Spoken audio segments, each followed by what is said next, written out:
Düşün ki devasa, çok uluslu bir şirket var karşında. Sırf pazar payını artırmak, rakiplerini böyle tamamen yok etmek için milyonlarca insanı ortadan kaldırıyor. Hı hı. Ve sonra ne yapıyor biliyor musun? Bu devasa katliamı yıl sonu bilançosunda böyle ufacık bir muhasebe hatası ya da işte doğal zayiat falan diye gizliyor. İşin daha da delice kısmı, aradan 100 yıl geçmiş olmasına rağmen o şirketin bugünkü yeni yöneticileri o cinayetlerin dosyalarını hala çelik kasalarda saklamaya devam ediyor. Yani o dönemin denetim raporlarını resmen sır gibi koruyorlar diyebiliriz. Aynen öyle. İşte bugün bu derinlemesine incelemede masamızdaki belgeler tam olarak tarihin en kanlı, en organize örtbas operasyonunu anlatıyor. Amacımız seni böyle bilgi bombardımanı altında ezmek değil. Sadece devletlerin inşa ettiği bu sistemli şiddet dünyasına gireceğiz ve gerçeğin nasıl on yıllar boyunca inatla silindiğini beraber anlamaya çalışacağız. Ki bu gerçekten çok benzersiz bir vaka. Hani tarihte genelde kazananların yazdığı metinleri okuruz ya hep. Ama burada kazananların bile yazmaktan, daha doğrusu göstermekten korktuğu bir metin var ortada. Çok doğru. O çelik kasaların ardındaki karanlığı anlamak, bugünkü dünyada bilginin nasıl kontrol edildiğini anlamak için de bence çok kritik. Kesinlikle öyle. Masamızdaki kaynaklara baktığımda zaten bunu tüm çıplaklığıyla görüyorum ben. Bugün ana kaynağımız 19. yüzyıl Orta Asya tarihi ve Rus emperyal genişlemesi üzerine uzmanlaşmış bağımsız bir araştırmacı olan Sapar İklim, yani yasal adıyla Sapar Yuklimov'un hazırladığı o inanılmaz detaylı araştırma notları. Evet, Sapar İklim'in çalışmaları gerçekten paha biçilemez bu konuda. Tabii baştan şu notu da düşelim. Hani bu belgelerin içinde güncel siyasi polemiklere çok rahat çekilebilecek malzeme var. İster sağ ister sol olsun. Ama bizim buradaki görevimiz herhangi bir siyasi taraf tutmak değil. Biz sadece araştırmacının masamıza koyduğu verilerin bize bu mekanizma hakkında ne söylediğine odaklanacağız. Yani o kapalı kapıların altından sızan verileri birleştirmek diyelim biz buna. Aynen. Bak, belgeleri karıştırırken hemen en üstte duran şu görsele dikkatini çekmek istiyorum senin. Bu üzerinde İngilizce olarak Exile Lab International, From the Exile Lab Archive yazan bir mühür. Altında da Archival System, Institutional Memory Unit yazıyor. Yani kurumsal hafıza birimi. Çok resmi bir damga bu. İnsanın gözünü alıyor değil mi? Evet. Sanki alternatif bir devletin kendi mührü gibi duruyor. O mühür aslında bugünkü tüm bu sohbetimizin kusursuz bir metaforu. Bir yanda koca bir devlet mekanizmasının böyle sistematik olarak silmeye yok etmeye çalıştığı bir kurumsal hafıza var. Diğer yanda da o hafızayı resmen tırnaklarıyla kazıyıp çıkarmaya çalışan bağımsız araştırmacıların direnişi. Siz silseniz de biz kaydetmeye devam ediyoruz diyorlar yani. Aynen öyle. O zaman biz de o hafızayı kazımaya başlayalım yavaştan. Sovyetlerin özellikle de kaynakların çok spesifik olarak odaklandığı Türkmenistan örneği üzerinden şiddeti nasıl böyle kurumsallaştırdığını inceleyeceğiz. Yani soyut bir devlet şiddeti deyip geçmek istemiyorum. O yüzden 1916 ile 1953 yılları arasına NKVD'nin yani Sovyet Gizli Polisi'nin eylemlerine çok yakından bakacağız. Türkmenistan vakası o mekanizmayı anlamak için harika bir laboratuvar açıkçası. Çünkü 1917 öncesine falan baktığımızda o Çarlık Rusyası'nın bölgedeki yayılmacı politikasına en sert direnişi gösteren gruplar Türkmen kabileleri. Neden peki? Coğrafya falan mı etkili bunda? Hem coğrafyaya çok hakimler hem de yapıları gereği öyle merkezi bir otoriteye boyun eğmiyorlar kolay kolay. Anladım. Bir saniye, kaynaklarda sürekli bir basmaca hareketi ifadesi geçiyor. Oraya gelmeden önce, hani bu tam olarak nedir? Çok kısa bir şekilde çerçevesini çizebilir miyiz bunun? Tabii. Basmacı hareketi en basit tabirle Orta Asya halklarının, özellikle de işte Türkmenlerin, Özbeklerin o Sovyet yönetimine karşı başlattıkları silahlı bir direniş. Bir bağımsızlık hareketi yani. Sovyetler buna isyan filan diyordu sanırım. Evet, onlar bunu bir haydutluk, eşkıyalık faaliyeti olarak lanse etse de aslında kendi topraklarını, kültürlerini korumaya çalışan çok ciddi bir halk ayaklanmasıydı bu. Tamam, şimdi taşlar yerine oturdu bak. Çünkü o resmi tarih anlatısına bakarsan, Sovyetler bölgeye güya barışçıl bir modernleşme, okullar falan getirmiştir. Ama kaynakları okuduğunda inanılır gibi değil gerçekten. Arayayım, işin rengi tamamen değişiyor belgelerde. Kesinlikle. bunun sadece yeni bir ideolojiyle makyajlanmış bildiğimiz bir emperyal şiddet olduğunu görüyorsun.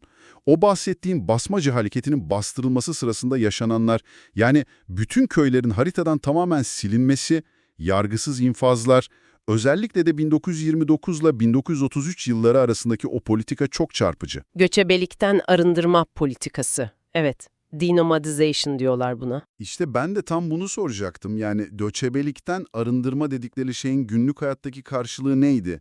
Devlet gelip de şey mi diyordu, artık çadırda yaşamayın, ev yapın falan mı? Yoksa arkasında çok daha karanlık bir işleyiş mi vardı? Çok daha karanlık tabii. Arkasında doğrudan ekonomik ve kültürel bir yok etme planı yatıyordu bunun. Şöyle düşün, bir göçebe aileyi gözünün önüne getir. Bütün servetleri, hayatta kalma araçları, o sahip oldukları hayvan sürüleri. Evet. Devlet geliyor ve diyor ki hayvanlarına el koyuyorum. Bu sadece onları yoksullaştırmak değil ki.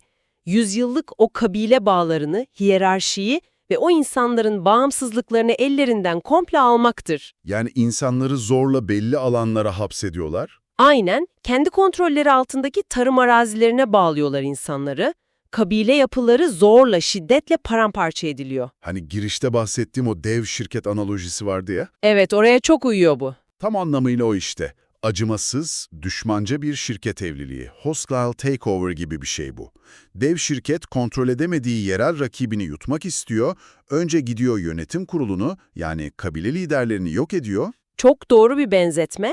Sonra kurum kültürünü parçalıyor, varlıklarını el koyuyor ve eski çalışanları da kendi fabrikasında boğaz tokluğuna çalışmaya zorluyor. Tek fark, masada sözleşmeler falan yok. Doğrudan askeri terör ve toplu mezarlar var. Şirket evliliği analojisi gerçekten cuk oturuyor buraya. Çünkü NKVD'nin, o dev şirket dediğin mekanizmanın asıl amacı basitçe insanı öldürmek falan değildi. Ölüm, hedefe giden yolda kullanılan bir araçtı sadece. Asıl amaç neydi peki? Asıl amaç, o düşmanca devralmanın bir daha asla geri döndürülemeyecek şekilde kalıcı olmasını sağlamaktı. Bunun için de tek bir şeye ihtiyaçları vardı. Korkuya. Kesinlikle. Korkuyu bir norm haline getirmek zorundalar. Yönetim kurulunu sadece görevden almıyorlar, onlarla bir daha kimsenin selamlaşmaya bile cesaret edememesini sağlıyorlar. Kaynaklardaki o 1937 ve 1938 büyük terör dönemi rakamlarına bakıyorum da şu an. Sadece o 2 yılda Türkmenistan gibi nüfusu taş çatlasın 1,5 milyon olan küçük bir bölgede 13 binden fazla insan suçlu bulunuyor, 4 binin üzerinde insan da resmi olarak idam ediliyor. Korkunç rakamlar gerçekten o nüfus için. Üstelik bölgeyi Almanlar, Çeçenler, Kürtler gibi sürülen diğer halklar için bir tür özel yerleşim çöplüğüne, açık hava hapishanesine dönüştürüyorlar. Ve bu kadar insanı kontrol altında tutmanın tek yolu da toplumu kendi kendini denetleyen bir panoptikona çevirmektir zaten. Nasıl yani? Birbirlerini mi ihbar ediyorlar? Aynen öyle. Öyle bir sistem kuruyorsun ki hayatta kalmanın tek yolu ihbarcılık oluyor. Komşunu, kardeşini, hatta kendi babanı ihbar etmek bir erdem, bir vatandaşlık görevi sayılıyor artık. İhbar etmezsen sen potansiyel suçlusun.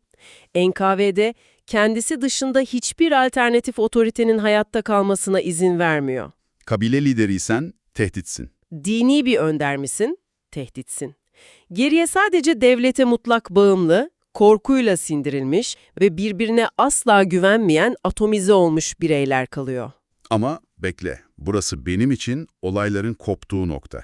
Yani mantığımın çok zorlandığı bir yer var burada. Nedir o? Ya olayların üzerinden neredeyse bütün bir asır geçmiş. 100 yıl. Sovyetler Birliği dağılalı 10 yıllar olmuş, yeni devletler falan kurulmuş. Ama biz bugün hala bu gerçekleri o exiler mührünü taşıyan bağımsız araştırmacıların çabalarıyla öğrenmek zorundayız. Neden? Evet, o kilitli kapılar meselesi. Devlet arşivleri neden hala o kalın çelik kapıların ardında sımsıkı kapalı tutuluyor?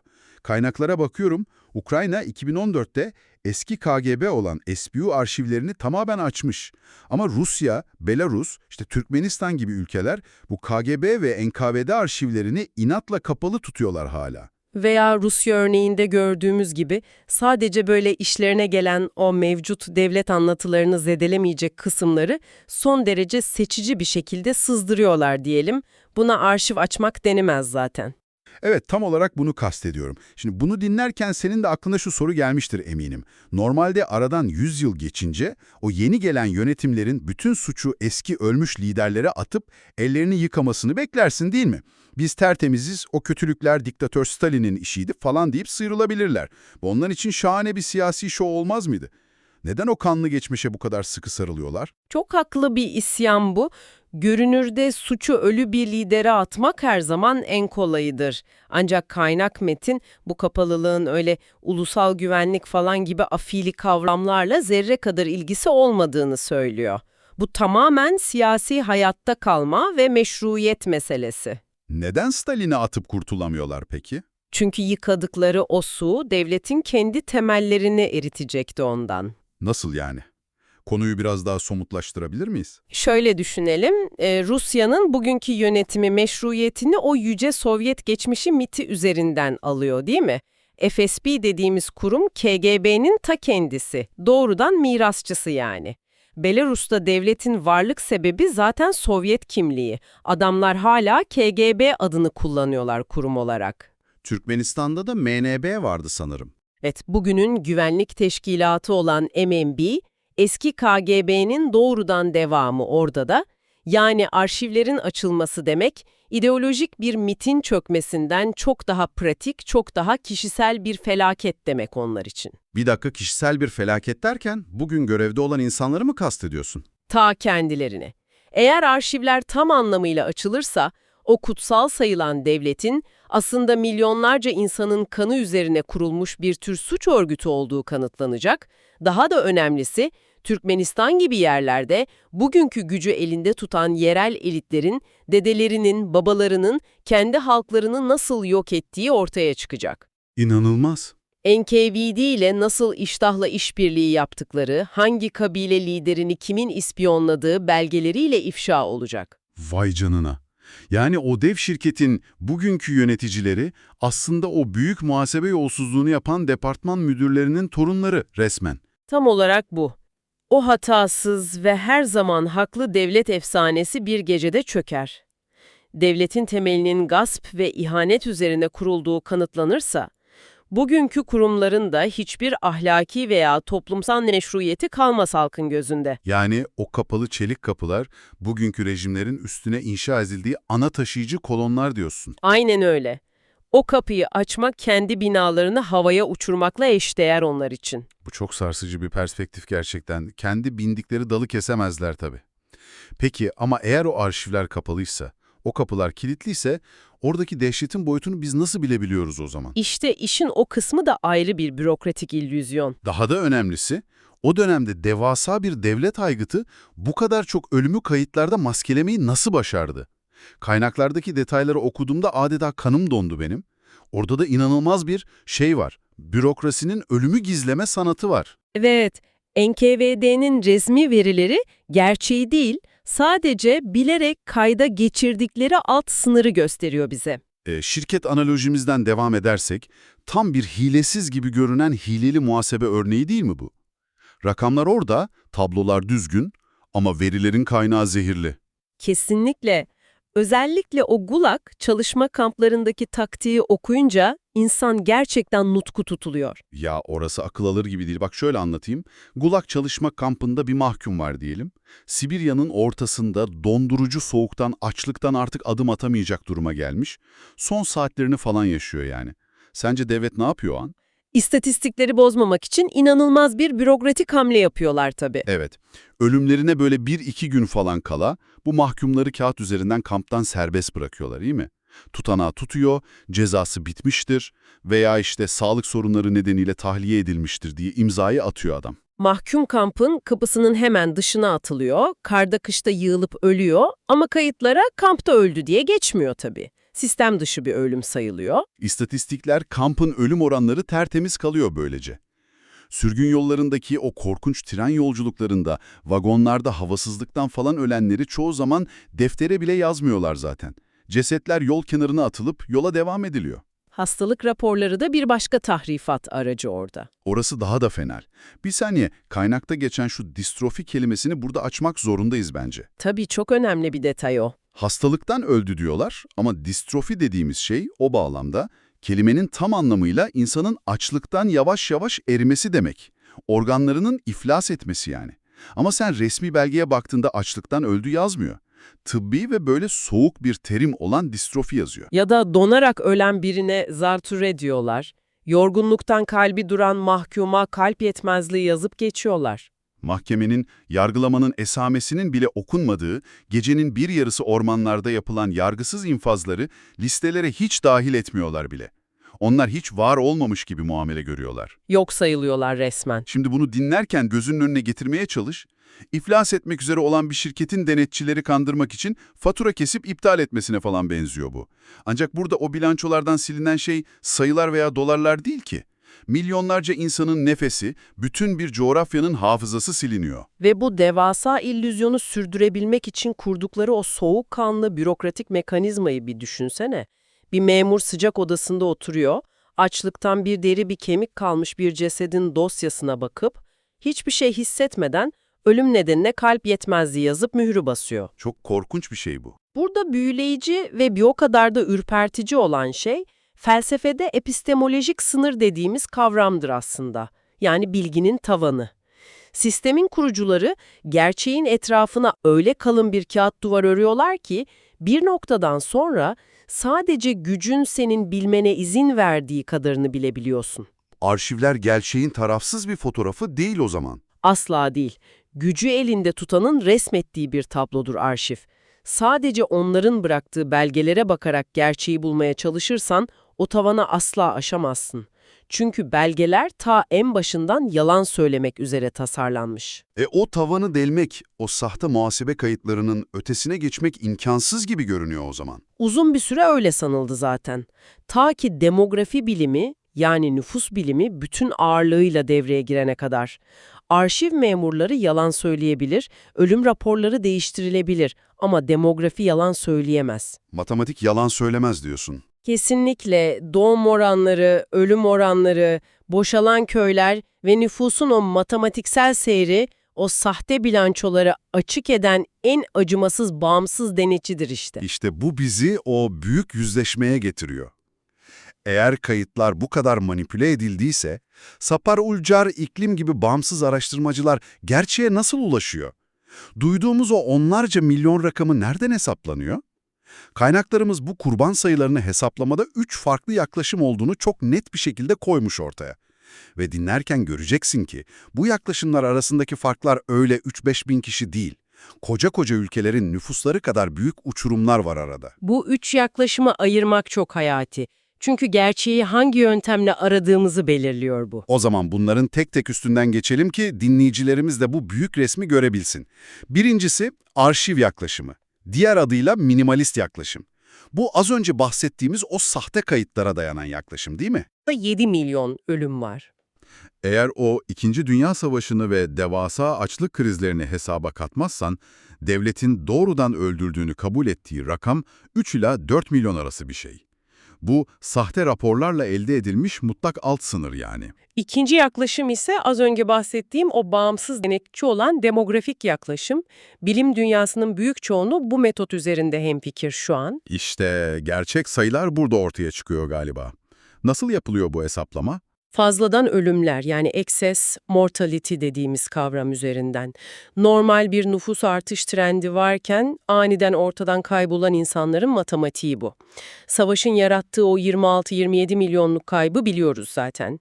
Ama bunun ötesinde iç savaş ve 1921 yıllarındaki açlığın getirdiği bir 10 ila 18 milyonluk kayıp daha var. Bir de 1932-33 yıllarındaki o büyük açlık var. Evet, özellikle Ukrayna ve Kazakistan'ı vuran o devlet politikası kaynaklı dehşet verici açlıkta da 5 ila 7 milyon ölüm var. Buna diğer baskıları, sürgünleri, çalışma kamplarından sağlıklı diye salınıp ölenleri eklediğinde Rakam devasa bir şeye dönüşüyor. aynen öyle. 1917 ile 1953 arası için nüfus biliminin kanıtladığı o gerçekçi rakam karşımıza çıkıyor. Tam 40 ila 60 milyon arası bir insan kaybı. 40 ile 60 milyon, bunu telaffuz etmek bile insana ağır geliyor. Bunu bir an düşün, Türkiye'nin veya Almanya'nın bugünkü nüfusunun çok büyük bir kısmı demek bu. Bu kadar insanı sadece tüfekle, kurşunla öldüremezsin ki. Bunun için bütün ülkeyi devasa bir ölüm endüstrisine çevirmen gerekir. Ki üçüncü bir yaklaşım daha var, onu da es geçmeyelim. Gazeteci veya maksimalist yaklaşım diyorlar buna. Onlar 80 hatta 110 milyon gibi çok daha astronomik rakamlar telaffuz ediyorlar. Evet, kaynaklarımız bu maksimalist hesabın neden bilimsel çevrelerde kabul görmediğini de açıklıyor aslında. Çünkü bu hesabın içine o kaybolan insanların yaşasalar da yapacakları çocukları, yani doğmamış çocukların potansiyel nüfus artışını falan da dahil ediyorlar. Yani mantıken bir argüman sunsa da akademik olarak ölçülmesi imkansız bir şey bu. Metodolojik olarak çok sorunlu. İnsanda böyle inanılmaz bir ahlaki şok yaratıyor tabii ama o 40-60 milyon bandı kadar sağlam ayaklar üzerine basmıyor bilimsel olarak. Şimdi tam bu noktada bir an için durmanı istiyorum senden. Kendi içinde bir tart bakalım. Senin için hangisi daha sarsıcı? Devletin sahte evraklarla sanki bir lütufmuş gibi itiraf ettiği o buz gibi belgeli 3 milyon rakamı mı, yoksa nüfus biliminin boş kalan köylerin matematiksel bir kesinlikle kanıtladığı o 60 milyonluk devasa yok oluş mu? Tarihi çevreler bugün o 40 ila 60 milyon bandında uzlaşıyor dediğim gibi. Ama işin can alıcı noktası şu bence. İster 3 milyonu al, ister 60 milyonu al. Ortadaki sayılar bize reddedilemez tek bir gerçeği çarpıyor yüzümüze. Nedir o? Sovyet yönetim modeli işlerken bazı hatalar yapmış, kazara ölümlere sebep olmuş bir sistem değildi. Bu kitlesel ölümler bir yan etki falan da değildi. Şiddet ve yok etme sistemin bizzat işletim koduna yazılmıştı. Yapısal olarak ölümcül bir mekanizmaydı bu. Şiddet devletin arızası değil, ta kendisiydi yani. Yani ölüm sistemin bir yazılım hatası değil, pazarlandığı ana özelliğiydi diyorsun. Kesinlikle öyle. Türkmenistan'daki o köyleri haritadan silmeleri, göçebe kabilelerin sürülerini alıp onları açlığa mahkum etmeleri, gulaglarda insanları kelimenin tam anlamıyla tüketene kadar kullanıp sonra kapı dışarı atmaları, hepsi aynı soğukkanlı mantığın ürünleriydi. O arşiv kapıları meselesine dönersek o zaman her şey çok daha net anlaşıyor şimdi. Tabii, bugünkü rejimler o kapıları açtıklarında sadece geçmişteki birkaç kötü niyetli bürokratı suçlayıp kurtulamazlar. Bizzat meşruiyetlerini dayandırdıkları o yüce devlet aklının devasa bir seri katil gibi çalıştığını itiraf etmiş olacaklar. Gerçekten hazmetmesi çok ağır ama bir o kadar da hayati bir tablo çizdik bence bugün. Sappar iklimin araştırmaları sayesinde yüzeyin çok daha altına indik. Türkmen kabilelerinin direnişinden başladık, Sovyetlerin o kurumsallaşmış şiddetine baktık, o ölümcül çalışma kamplarından bir insanın açlıktan yavaş yavaş ölmesini tıbbi terimlerin ardına gizleyen o sahte raporlara uzandık. Ve en çarpıcısı da günümüzde ulusal güvenlik kılıfı altında hala kilitli tutulan o çelik arşiv kapılarının arkasındaki psikolojiyi çözdük. Bağımsız araştırmacıların çabalarının neden bu kadar kıymetli olduğu da burada ortaya çıkıyor işte. Sapar İklim gibi isimler o Exile Lab mühürleriyle bize sadece geçmişte ne olduğunu anlatmıyorlar, geçmişin bugünü korumak için bir kalkan olarak nasıl kullanıldığını da gösteriyorlar. Geçmiş, bugünü anlamanın tek anahtarı çünkü. Kesinlikle katılıyorum sana. Ve bu sohbeti kapatmadan önce masamızdaki kaynakların doğrudan dile getirmediği ama tüm bu konuştuklarımızın son derece rahatsız edici bir uzantısı olan şu düşünceyi seninle paylaşmak istiyorum. Eğer bugünün güçlü rejimleri sırf ayakta kalabilmek için bundan tam 100 yıl önce işlenmiş cinayetlerin dosyalarını hala kilit altında tutmak zorundaysa, acaba şu an, tam şu saniye, bizim içinde yaşadığımız bu dijital çağda devletlerin o devasa veri tabanlarında hangi güncel gerçekler sistemli bir şekilde siliniyor veya değiştiriliyor? İleride araştırmacıların bulmaması için bugünün hangi suçları başka kılıflara uyduruluyor? Kendi zamanımızın o cesur Exile Labs'leri 100 yıl sonra yarına neleri kazıyıp çıkarmak zorunda kalacak? Zaman ayırıp bizimle bu derin sulara daldığın için teşekkürler. Bir sonrakinde görüşmek üzere.